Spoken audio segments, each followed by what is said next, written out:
Hey, network viewers. What would your day be like if you could watch your favorite network shows and view live streams when you are away from home? Download the official The V Network mobile app from the Apple App Store and Google Play Store. Search the V Network TV for iPhones and the V Network for Android phones. Receive notifications on upcoming shows, events, and network giveaways. Download it today. Don't be the last to find out what's going on your favorite network, the V Network. With the increased demand for digital content, you can't be everywhere, but your business can. VSE Media specializes in creating informational, interviews, and marketing videos for business websites and social media platforms. We believe that every business is different, so our approach to creating professional quality videos is different. VSE Media, turning digital content into growth solutions.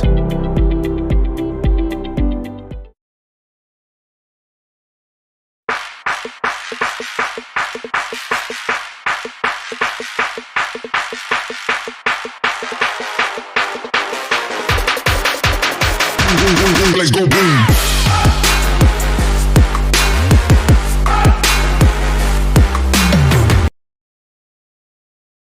Hey, what's up? This is your girl, Dr. Tiffany M. Lloyd, but you can call me Dr. Tiff. I am the host of Jesus and Justice with Dr. Tiff. My show focuses on societal issues aligning with the teachings of Jesus Christ. Now, many people ask me, Dr. Tiff, why Jesus and justice? Because I'm all about Jesus and I'm all about justice, and I wouldn't have it any other way. Check out Jesus and Justice with Dr. Tiff every Saturday at 4 p.m. Central Standard Time on the V Network TV. Follow me on Instagram at tiffany.m.lloyd, Facebook, Dr. Tiffany M. Lloyd, and subscribe to my YouTube channel at Jesus and Justice with Dr. Tiff. God bless you. Ladies and gentlemen, hi, this is Dr. Tiffany M. Lloyd, but you can call me Dr. Tiff. I am the host of Jesus and Justice with Dr. Tiff. My show unpacks societal issues aligning with the teachings of Christ. In the words of Dr. Martin Luther King Jr., our lives begin to end the day we become silent about things that matter. Make sure that you download Jesus and Justice with Dr. Tiff podcast on all platforms. Ladies and gentlemen, welcome to Jesus and Justice with Dr. Tiff. I am your host, Dr. Tiffany M. Lloyd, but you can call me Dr. Tiff. This is the day that the Lord has made, and let us rejoice and be glad in it. Happy New Year. Happy 2024 from around the world. If you are watching me on the V Network TV, hello to you. If you're watching me on Facebook Live, hello to you. Please type in the comment section where you are watching me from, and please do a form of ministry and like and share. If you're watching me on YouTube, hello YouTubers. Thank you so much for watching Jesus and Justice with Dr. Tiff. And if you have not subscribed to my YouTube channel, please subscribe at Jesus and Justice with Dr. Tiff.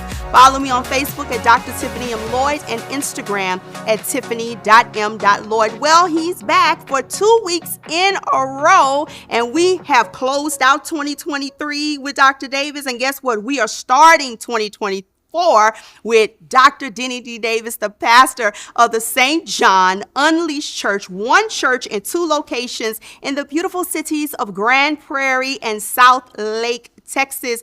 I am so excited to have him back and kicking off the year 2024 with Dr. Davis. We had such a great conversation last week that we had to go on to this week in 2024. So much to unpack. But before we do anything, you know what we do. That's right. We always start with the word of prayer. God, you are so great, and we love you. We thank you. We praise you. God, if we had 10,000 tongues, 10 million tongues, 10 trillion tongues, it still wouldn't be enough to say thank you. Thank you for bringing us all the way from 2023 to 2024. God, we bless your holy name. We pray, God, that this will be one of the greatest years of our life. Father God, we ask you to enlarge our territory. Father God, I ask you right now that you watch over Dr. Davis. I pray, God, that you anoint every word that is said between Dr. Davis and myself. Let this be a blessing to your people. Watch over everyone that is listening to me under the sound of my voice. Let this interview be inspiring, and let someone come running and saying, Lord, what must I do to be saved? I give Jesus and Justice with Dr. Tiff to you, Lord. Bless it only like you can, and we will be so careful to give you all the praise, all the honor, and all of the glory. We ask these blessings in your son, Jesus' name we pray. Amen. Well, ladies and gentlemen, guess who's back? In the words of Dr. Dre, or is that Snoop? Guess who's back? It is Dr. Denny D. Davis. How are you, Pastor? Oh, Dr. Tiff, I am doing wonderful. I'm excited about this new year and excited to continue our conversation as we have gathered again. As you know, we didn't finish talking last time. No. And so we will pick up where we left off.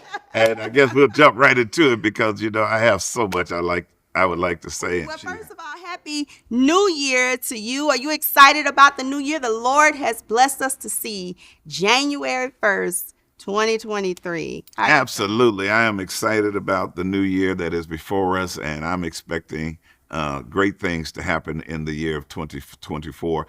I try to maintain a very optimistic approach to life, and I look forward to great possibilities. We can always focus on the negatives. We can always focus on the bad things in life.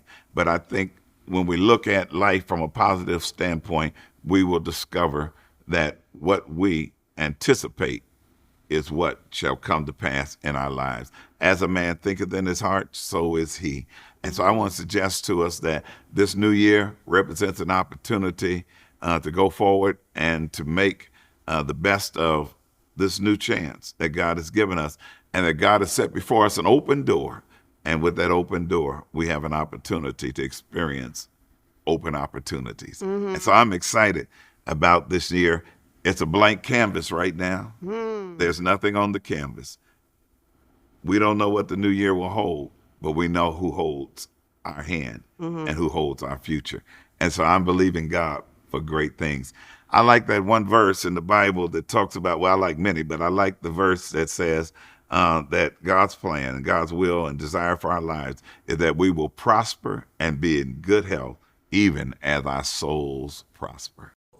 Now, you are currently reading a book about getting the personal life in order, and you talked about how that book has really helped you. So talk to us about that. Right. I've been reading a book entitled Ordering Your Private World by Gordon MacDonald. And sometimes I read books for personal growth and development because as a pastor, we can often get caught up in the routine of reading the Bible for the sake of finding a sermon, reading the Bible for the sake of teaching a Bible study lesson. But every now and then, I learn to read for my development, for my growth, and for my improvement. And so I've started making sure that every year I identify several books that I will read for personal growth and for personal development. And one of the books that I'm reading now is one that I think I will keep in constant rotation as something very important for my personal growth and development. Now, there was a book that really revolutionized my life and changed a whole lot of things in the ministry, a whole lot of things in my personal life. And that book is entitled Necessary Endings. Necessary Endings. That if you want to see your life change, read the book Necessary Endings, especially as we come to the end of the year and as we start embarking upon a new year. You'll discover that there's certain things in your life that has reached a point in a place that it's time for it to end. It's a necessary ending, and that ending is for your good and for your betterment. And so in as much as we may not particularly care for things to end, God has ordered a time and a season for certain things in your life to end, professionally, personally, and the list goes on. Necessary Endings is that book. But then back to the question at hand, what am I reading currently? I'm reading Ordering Your Private World by Gordon MacDonald. And that book talks about how we often live our lives from the outside in.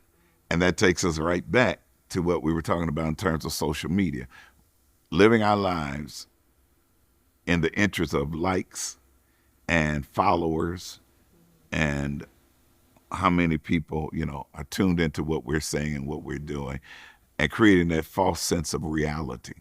When in reality, life is to be lived from the inside out. And so you can find yourself doing a whole lot of superficial things on the outside that looks good, looks impressive, but in reality, they're not stable, they're not solid, and they're not sure, because real growth starts internally and then manifests itself externally. And when you look at the life and the ministry of Jesus, you'll discover that Jesus many times withdrew himself from the crowd, withdrew himself from the disciples, so that he could focus on his inner world, his inner space. And Jesus, being God himself, God in the flesh, the Son of God, thought it necessary to withdraw from the people and to withdraw from the crowd. We talk about the feeding of the 5,000, how Jesus took 2 fish, 5 barley loaves, fed 5,000 men, not counting the women and the children. But depending on the gospel narrative that you read concerning that episode, you'll discover that Jesus dismisses his disciples afterwards. He puts them in a boat and tells them, head on across the sea. And Jesus goes up into a mountain, the Bible says, apart to pray. He's dealing with his inner world, his inner space. But also there was some things that was getting ready to happen right after that, depending on which gospel narrative you read, because each one has written to a specific audience. And so they highlight different points. And that's why sometimes when you look at the Gospels, Matthew, Mark, Luke, and John, you'll see several stories or several references to the same story, but details are different. It doesn't mean that the Bible's in error. It just means that each author was writing for a specific crowd and a specific purpose. And so they highlighted specific things that the other author did not highlight. And so in particular, we discover that Jesus dismisses the disciples, but after feeding the 5,000, but also there was this idea of those who were participants in the miracle who said, we want to make Jesus king. And Jesus is like, oh no, and I don't want this to mess up the disciples' mind. He said, I didn't come here for an earthly kingship. He said, I was king when I left heaven. He said, and if you make me king, then when you get tired of me, you'll take away my kingship. My kingship is not based on the acceptance of people or likes or followers in terms of social media. He said, I have a good understanding of who I am. I was King of Kings when I left glory and came to earth. And so in the light of that, he dismisses the crowd, but he also dismissed the disciples because he didn't want this crowd's idea of making him a king to mess up the minds of the disciples. Because they start thinking about, oh yeah, this is what we've been waiting for. We've been waiting on a Messiah to come that will redeem Israel and make us a ruling class of people and give us prominence and preeminence. And so, yeah, let's make him king. Did y'all see how he took 2 fish, fed 5 barley loaves? Man, we do this, we make him king. That's going to take care of our food supplies. That's going to take care of every need in our lives, everything we're going to want. He's got it. He's able to make it happen. Yeah, let's make him king. And so Jesus like, no, wrong idea. And then he goes apart and he prays. And that says that sometimes we have to come apart or step aside so that we don't come apart. And every now and then we have to remove ourselves so we can get ourselves together so that we do not come apart. So the Bible says that he left the crowd and he went into the mountain. There he prayed. So in terms of ordering your private world, it challenges people who have A-type personalities not to be so driven, but to learn how to relax, to chill, and let some things go. But also in terms of just learning principles for success and how to be more effective at what you're doing is, again, one of the messages that I get from the book, and that is, how do you really deal with your personal space? I want to say this in terms of those preachers who are out here listening today. I was told by Dr. John Mangrum, who was Dean of Religion at Bishop College, that for every minute you spend preaching in the pulpit, you ought to spend 1 hour in preparation. And that's a word for long-winded preachers who like to preach an hour and 15 minutes. Do the math, and that'll tell you how much time you ought to spend in preparation. For every minute you stand in terms of preaching, you ought to spend 1 hour in preparation. Because what you do in private is far more important than what you do in public. And often people get caught up in the stage and the spotlights of the stage, but they have not prepared, consecrated, or sanctified themselves in private. And what Jesus did in private was far more important than what he did in public. And even when you go back and you think about the crucifixion, before Jesus takes center stage of at the crucifixion, he goes to the Garden of Gethsemane, and it's there that he asks his disciples to pray with him for 1 hour. Of course, they go to sleep several times, but Jesus is praying. And in that moment, he's showing us how to handle public moments. You handle public moments by what you do in private. An athlete is not successful because of what they do on game day solely, but it's what they have done during the week in practice. It's what they do in private. We see them in public on game day, but there's been 6 days of practice that have led up to game day, Cowboy fans. And then let me say that everybody who is great, doing anything great, regardless of the profession, is what they have done in private that has prepared them for public performances. And so often we get caught up in the public performance and fail to understand the criticalness of the time you spend in private. And that's where you do your greatest work. An artist who's on tour, singing, you have no idea of how many hours they have spent in the recording studio or the practice studio or the practice stage. Beyonce doesn't just go out on stage and razzle and dazzle the crowd.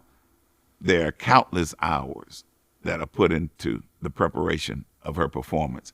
And even in the light of that, it's those kinds of things that people have to keep in mind as you think about ordering your private world. It's what you do in private. Let me take it a step further. And I know I'm just running on and on and on, but I want to say something else. That is also one of the things that we have to be mindful of as ministers of the gospel, and then even as individuals and as church leaders, is that we have to be mindful that our private lives line up with our public lives. And that has messed up many people. And we've heard stories where people were great deacons of the church, as far as the church knew. But when they got home, they were abusive. And I ain't gonna let the preachers carry all that weight. There have been stories of many church leaders who stand up in church and do great things, but when they go home, what their children experience, what their spouses experience, is something altogether different. And that creates what we call a disconnect between their personality and what is really perceived about them. And often we wonder, how is it that a person can be one way in public and another way in private? It's because they haven't ordered their private world. And so there's a disconnect between their personality and their private and personal public persona. And you got to connect those two. It's a dangerous thing to have that kind of disconnect. And that goes back to the sermon you brought up a while ago when I said some things, make it make sense, And so there are things in life that you make you say, and this doesn't really make sense. And I'm trying to figure out how this occurs, And even in that sermon, I talked about how President number 45, Fulton County inmate, has 91 pending felony charges, and then yet not on. Well, let me give it all. He got 91 pending felony charges over 2 different states. Then he's got also cases from Georgia, D.C., New York, and then some are civil, some are criminal, and then you go on to talk about everybody around him that's being convicted of this, been stripped of that, on and on and on. But yet he comes through as Teflon Don. Nothing ever sticks to him. Nothing ever affects him.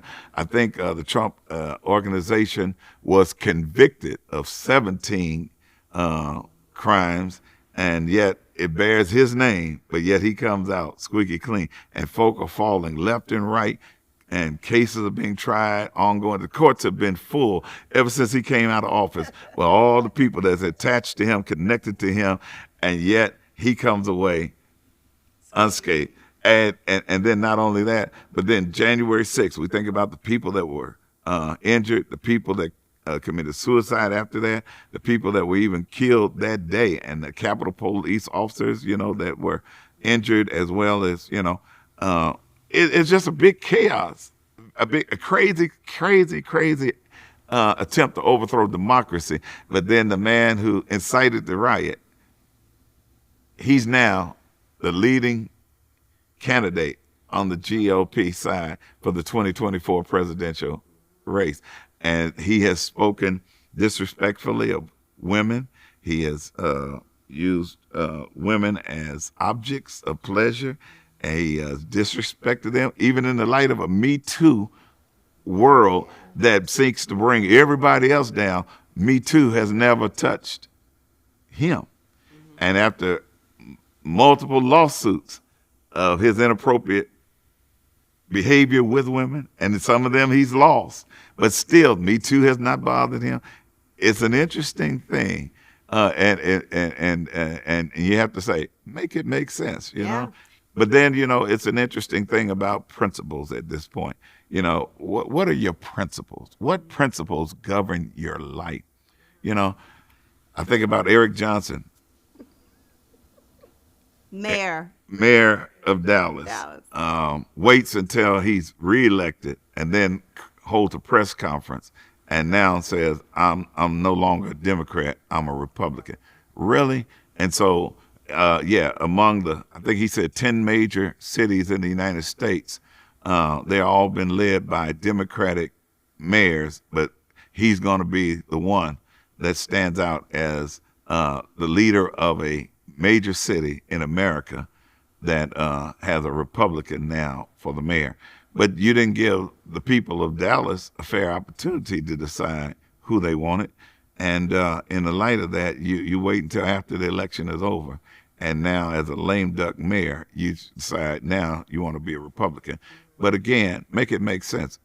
Is it that you're really for the people, or are you for your personal gain? Because what we have to keep in mind is after this term, he is no longer eligible to be mayor of Dallas. His term limit will have been reached. And so he doesn't wait till he gets into the last year of his mayorship of Dallas. That would be 2027. No, he turned coats quickly right after the election so that he can send a message to the Republican Party that I'm your boy. And right about now, before y'all give out all the opportunities and all the upcoming positions and the like, put my name on the slate. But all the way through the Texas legislative branches, to mayor of Dallas, you've been a Democrat, but now all of a sudden, now you're a Republican. Okay, you have a right to change parties, but won't you do it at your expense and not at the expense of those who voted you in with the expectation that you would represent the majority vote of the constituent who put you in. And that's what we often talk about, even when we talk about the fella that they just voted out up there in New York. And they were talking about, well, we're going to hold on this fella, in Washington, they was holding, we're going to hold, I ain't going to call his name, from Long Island, New York. They said, we're going to vote him out. And some were saying, well, I withheld my vote because I think that it's up to the constituents who put him in to make a decision whether he's able when you look at all that he has done between spending campaign dollars for Botox and OnlyFans and on and on, and then his resume, no truth to his resume, make it make sense, Make it make a couple of things that you have said. Oh my God, Doc, you are on a roll today. I am loving this. First of all, two of the main reasons that people participate in government is self-interest and civic interest. It appears when you have a mayor like Eric Johnson, who now switches parties right after he wins, it does appear that this is self-interest. And it also appears that he used the Democratic Party to get in, right? You know, they have this sore loser law where if a candidate runs for a particular office under a political party and they don't win, then they try to switch political parties to win under that. And even though this didn't necessarily happen, but it comes across as that though he knew that he probably wouldn't have won, if he ran as a Republican. So it came across, not only did he use the Democratic Party, but he used people of color. Absolutely. Because people of color are more driven to vote for people if they feel that they look like them. Now, I'm not saying that's the best approach. I don't think we should vote for a person just because that they are black, because just because they black don't mean that they are for black people. You know what I mean? Right. So it comes across as if he used people of color and the Democratic Party. Now, as you stated, he does have a right to switch political parties. He's not the first. Donald Trump used to be a Democrat. He switched to Republican. Ronald Reagan used to be a Democrat. He voted Republican. The senator from Louisiana, Kennedy, was a Democrat, and then he switched to Republicans. And there are a lot of people that still are Democrats, but they only are Democrats on paper, but they are Republican at heart, because they know if they run, then the likelihood of them winning is slim. So make it make sense. I'm not shocked that Governor Abbott has officially come out and endorsed Donald Trump. But there is something that you said that I have to go back to. You talked about how the Me Too movement has not openly chastised President Trump. If they did, I haven't heard it, right? But does this not show hypocrisy? Because it seems as if we want to pick and choose who we want to chastise. We want to pick and choose who we feel is wrong. Because I noticed that people that have been accused of sexual assault, hurting women, rape, or what have you, we want to cancel them. But when other people come out, some of those same people, they stay silent. Now, I noticed when Bill Cosby, when that happened, there were so many people saying, cancel him, don't show the Cosby Show. But then when we saw people that didn't look like Bill Cosby, that were in producers of CBS, you may have just told those individuals to step down, but they still walked away with a hefty package. I find it very funny that the day before Bill Cosby was to buy NBC, the first African American to buy a major network, then all of these accusations come out from the 70s and 80s. Nothing that was current, but things that were 30, 40 years. So I find it funny that we want to pick and choose who we want to hold to a standard. That we want to pick and choose, oh, this person needs to be canceled. Oh, this person needs to go to jail. Oh, this person needs to go to prison. But when we have other people a man who has said grab women by their testicles, or a man who has said some of the most horrific things and disrespectful things about women, a man who has made fun of people who have disability, but yet and still we want to laugh at that and give that a pass and say, oh, that's just President Trump. But if that were anyone else, and I find it funny, if George Santos, had this been anybody else that didn't look like George Santos, if he was part of the Democratic Party, a man, first of all, anybody that lies on their parents cannot be trusted. He said that his mother was the vice president of a Fortune 500 company. She was a janitor. We're not making fun of her job. I salute that. Whatever you got to do to put food on the table, I don't care what you do. I salute you, because the janitor is just as important as the CEO. A man who lied about his college resume, A man who said that his mother was killed in 9/11 and she was still alive. Had that been a Democrat, had that been anyone else that didn't look like George Santos, I'm 100% sure the outcome would have been much different. What say you? Absolutely.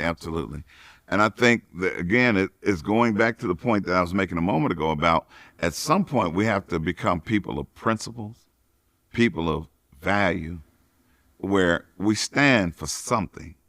It has been said that if you don't stand for something, you'll fall for anything.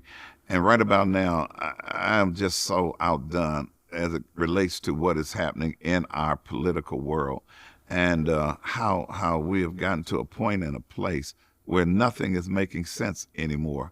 And you look at Republicans who are just happy to try to say that we shut down the government. Make it make sense, but you're here to serve the people, and the people are suffering at the hands of people who still will get paid during government shutdowns. Then you fight against people having affordable health care, but then yet you have health care as, a legislator in Washington. How is it? Make it make sense, And then, but you represent the people. You call yourself a public servant, but you walk away as a multimillionaire in public service, but then you rob the people whom you're supposed to serve, and then they got to fight you to get you to represent the interests of the common good. It's all jacked up. And then when I heard a Republican say the other day on the news something that was very, very interesting to me, and I commend him for his stance. He said, as it relates to how we have been serving during this legislative session, he said, I really can't think of one thing we've done. All we can talk about is what we stopped, what we shut down, what we ended. But there's nothing we can say to our children or our grandchildren that we gave them or that we did for them that makes things better. And I think going all the way back to the Obama administration, the idea of the Republican Party has been, let's make him a failure. Let's make him a one-term president. And so all they do is make sure that when they vote straight party. They don't even focus on the issues. They don't focus on what's right, what's wrong. It's all about just sticking together as Republicans. And so it's really mindless legislating that we don't have to read the bills anymore. We don't even pay any attention to them. And no matter what the information that's given to us is saying, and no matter what the evidence is saying, even if we're going to have a congressional hearing or anything else, when the day is done, we're just going to vote Republican. We got to stick together because we do not want the Democrats in any way to get strength and power. And so you go through 8 years of the Obama administration where the only agenda of the Republican Party was to try to make him a failure. But if you make him a failure, the United States failed for 8 years and falls 8 years behind, if not more.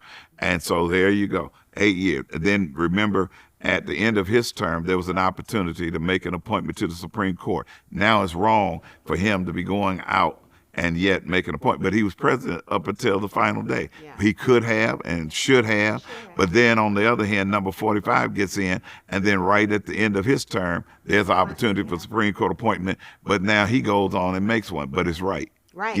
Double standard. You give him a pass. Yeah. Make it make sense. Yeah. And so again, here we are, operating under the Joe Biden administration. Mm-hmm. And then on the one hand, again, the Republicans are just working to maintain their quorum. Mm-hmm. And then at the same time, their only emphasis is to kind of kill any and everything that seems to be for the interest, common good, and the interest of the people that move the country forward. And then look what happens when you finally get a Speaker of the House on their side that comes together and works as government should, reaching across the aisle. Now they vote him out and say, no, we don't want to do that.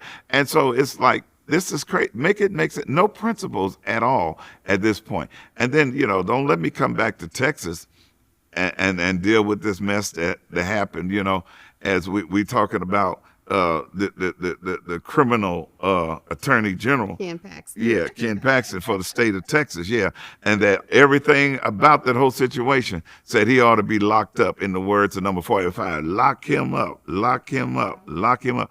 But then again, all this evidence is presented. When the day is done, Republicans saying, you can't touch us. So maybe that's the reason Eric Johnson has decided to join the Republican Party. Because one thing he knows for sure, he could not be elected in Dallas County as a Republican because the majority vote in Dallas County is Democrat. And I will attribute that not only to black people, but brown people and even white people. And so it ain't just a black issue. Dallas is a far more progressive city, far more inclusive city. And that's what we find to be the case in most, as we talk about the 10 major cities in America that have elected Democratic mayors, is because whenever you get large masses of people together, in particular, you have to become more inclusive.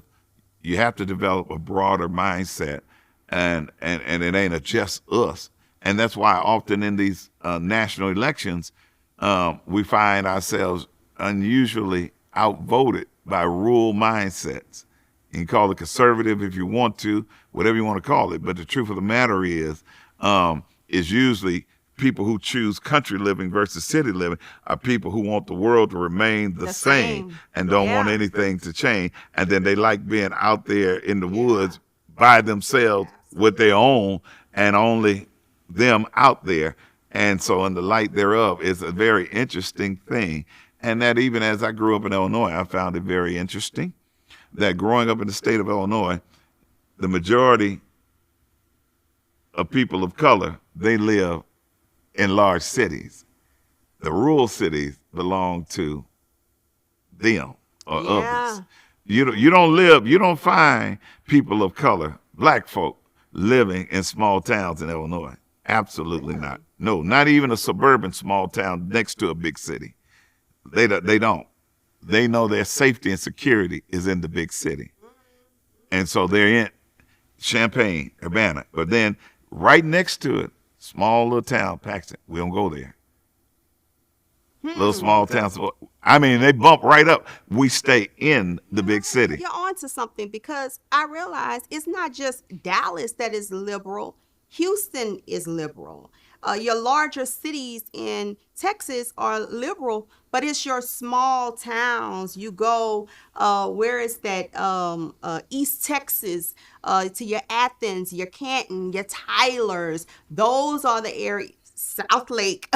These are the areas that are very conservative. But I was reading something. Guess what? It says that back in slavery time here in Texas, most of your slavery didn't happen in Dallas. It didn't happen in Houston. Yeah, they had slaves here, but it wasn't close to the amount of slaves that were in East Texas. That were your small areas. And it makes you wonder, like, wow, Dallas is predominantly liberal. Houston is predominantly liberal. Austin, San Antonio, your larger cities are liberal, but yet we are a conservative state. Wow, thank you. Because it shows that it's more of your small towns, South Lake, Plano, Frisco, Allen, Canton, what have you, Rowlett, Rockwall. They are showing up more voting than the larger cities. Wow, I never thought about that.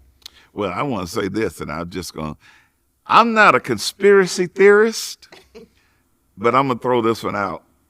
I really wonder about the legitimacy of how these rural areas are outvoting large metropolitan cities. I really wonder about that. But here's what I also have discovered as I have moved around the country, and from time to time, I do find myself in a small city as I'm driving along, and I've discovered that in small areas, rural areas, put it that way, in rural areas, sometimes, it may take 10 to 15 minutes to get from one segment of population to another area, and that the people are far few and in between. I mean, you'll see more coyotes and deer than you'll see people. But then on the other hand, how does a rural area like that outvote 4.5 million people in Dallas? I mean, that's a lot of miles in between houses and people. And even in that, it's still not a large concentration of people.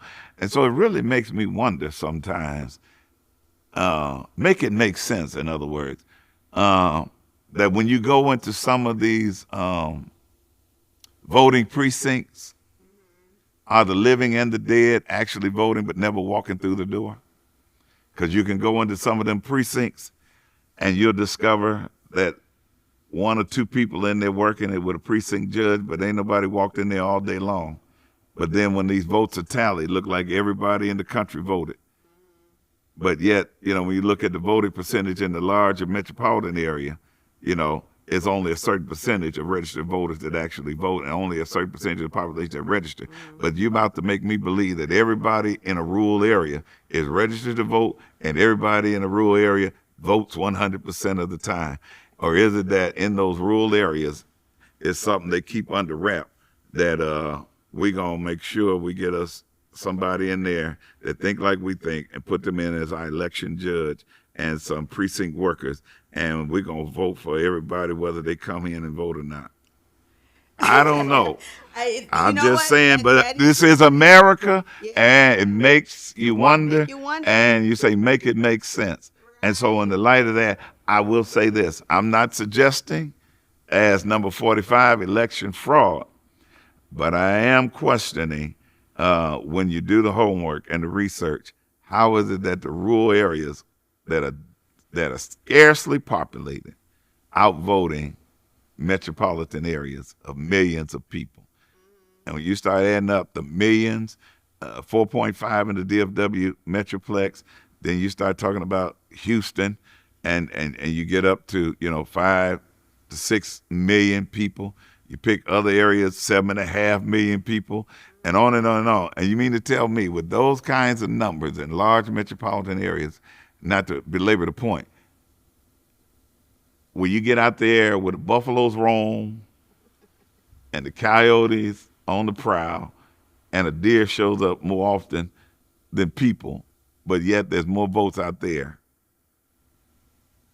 than you find in large metropolitan, it makes you say, make it make sense. I love that. You're going to have to come back.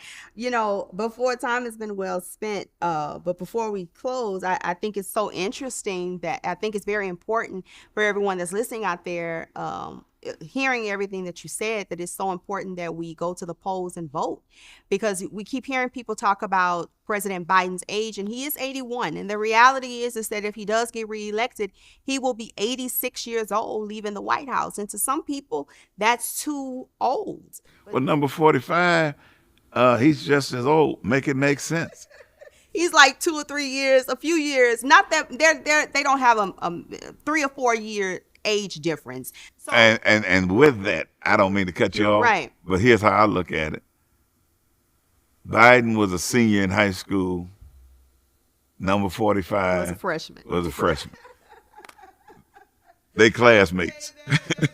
They're classmates. And you're right. They're not that much, different. But I always say, as old folk, right. remember as we were kids, and we were looking at people in their 60s as, wow, they old. Well, right about now, both of them are old. Old is old. I also tell people you got to be careful making fun of someone's age, because the only way you don't get old is that you don't live. And I think it is a blessing to be 81 years old and you're still alive. If you're 60 years old, that's in your life, that's a blessing. And I always tell people, you got to be careful when you're making fun. You can't just write off someone because you think that they're old, because there is so much that we can learn. I mean, you can't take away from President Biden that he served in Congress for many years before he became vice president and then president of the United States. Do we worry about his health? Absolutely, because you cannot take away the fact that he is 81 years old. And the reality is there are just some things that come with age. Even though you and I are nowhere near 81 years old, the older we get, we realize there are some things that we can't do that we used to do.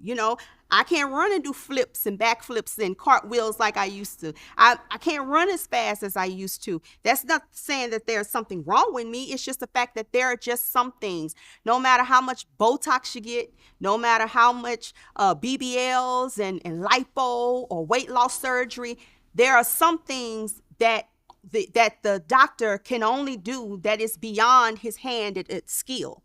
You cannot stop the clock of time. There are some things that just come with age. But I think we got to give respect to one's mental capacity and mental faculties. And with respects to that,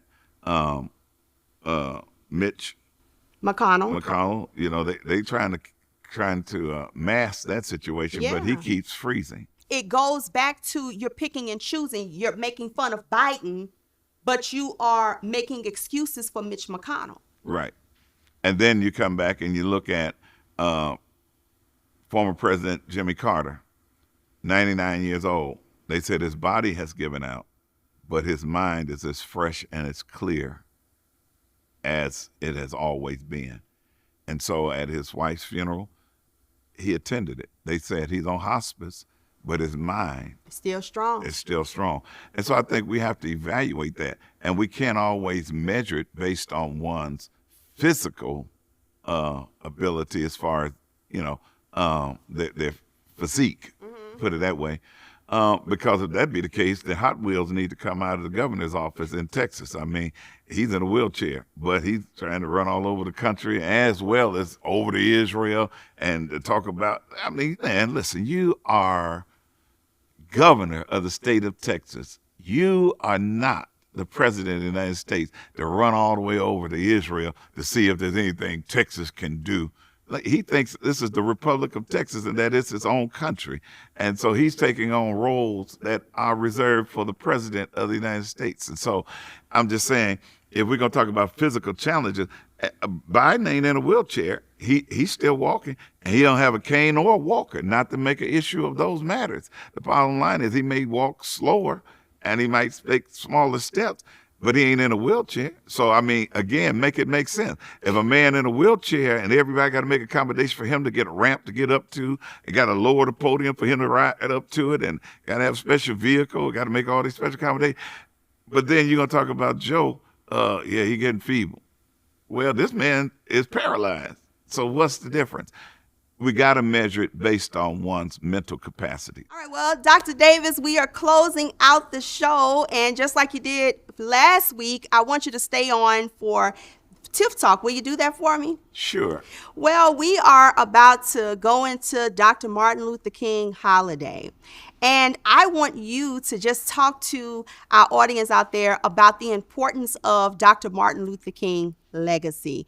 There's so much going on in the world today, and many people say if Dr. King were alive today that he would be so happy, and I think that he would be happy with some of the changes, because let's be clear, America has come a long way, but America definitely has a long way to go.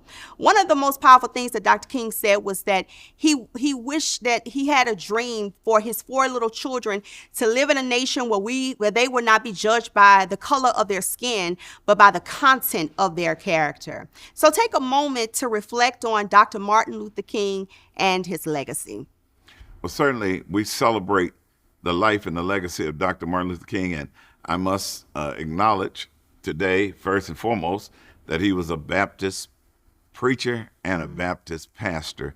And let us never forget that, because often we want to quote Dr. King, but then on the other hand, we seek to ignore that he was a Baptist preacher and a Baptist pastor, which again points back to the relevance of the church and the importance of the preacher and the role that the Black church has played in terms of our freedom and our liberties here in the United States. Because the civil rights movement was really about, again, freedom and liberties.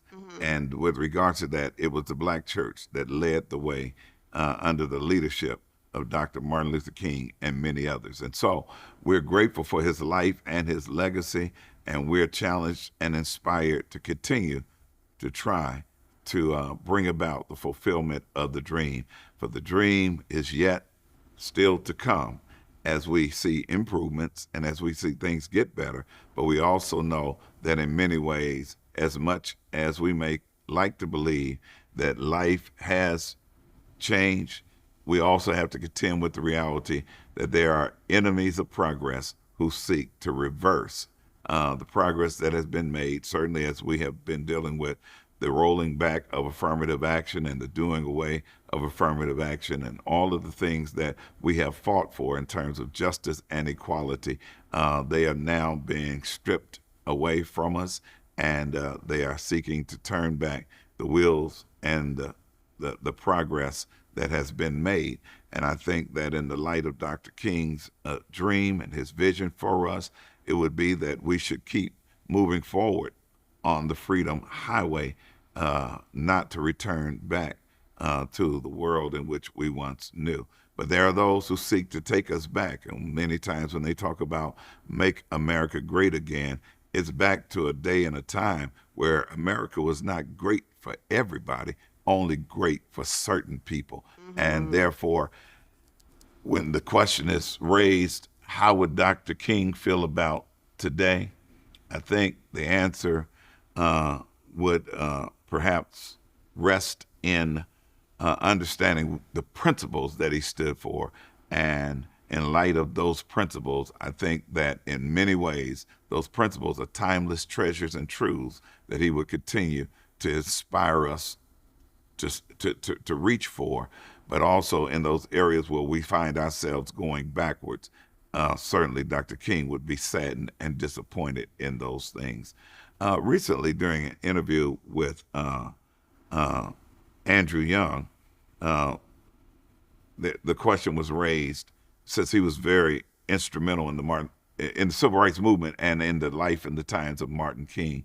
They asked him, how do you think Dr. King would approach this day and this hour? Mm-hmm. And he made reference to the fact that often we lose sight of how they approached matters during the civil rights era versus how we approach things now. Mm-hmm. And what he did say in particular is that they did not run from a fight, they ran to the fight. They did not back down because of pressure and attack, but they continued to go forward. Mm-hmm. And I think that that's the key. We have to keep going forward. We cannot afford to turn back, nor can we afford to allow anybody to turn back. The years of progress that have been made, but we are living in a day and time when there are those who desire to take us back to quote unquote a time in which they said America was great, but it was not great for all. It was great for some. That is so powerful. Dr. Davis, thank you so much. You've hung out with us for 2 weeks straight. We ended 2023 with you, and I am so honored to start 2024 with you. Thank you so much, and you know that we will be calling you back on Jesus and Justice with Dr. Tiff, because you are definitely part of the Jesus and Justice with Dr. Tiff family. Well, ladies and gentlemen, there you have it. What did you think? Did Dr. Davis do a remarkable job? Make sure that you follow me on Facebook at Dr. Tiffany M. Lloyd. Follow me on Instagram at tiffany.m.lloyd. YouTube at Jesus and Justice with Dr. Tiff. Catch Jesus and Justice with Dr. Tiff prayer call every Tuesday at 6 a.m. Central Standard Time. I would love to pray for you and invite a friend. Catch Jesus and Justice with Dr. Tiff every Saturday right here on the V Network TV. Happiest New Year to all of you. I pray God's blessings on your life. From the bottom and top of my heart, and on behalf of the Jesus and Justice with Dr. Tiff family, Happy New Year. Signing out, I'm Dr. Tiffany M. Lloyd. Dr. Tiff, may God bless you, is my prayer. Ladies and gentlemen, hi. This is Dr. Tiffany M. Lloyd, but you can call me Dr. Tiff. I am the host of Jesus and Justice with Dr. Tiff. My show unpacks societal issues aligning with the teachings of Christ. In the words of Dr. Martin Luther King Jr., our lives begin to end the day we become silent about things that matter. Make sure that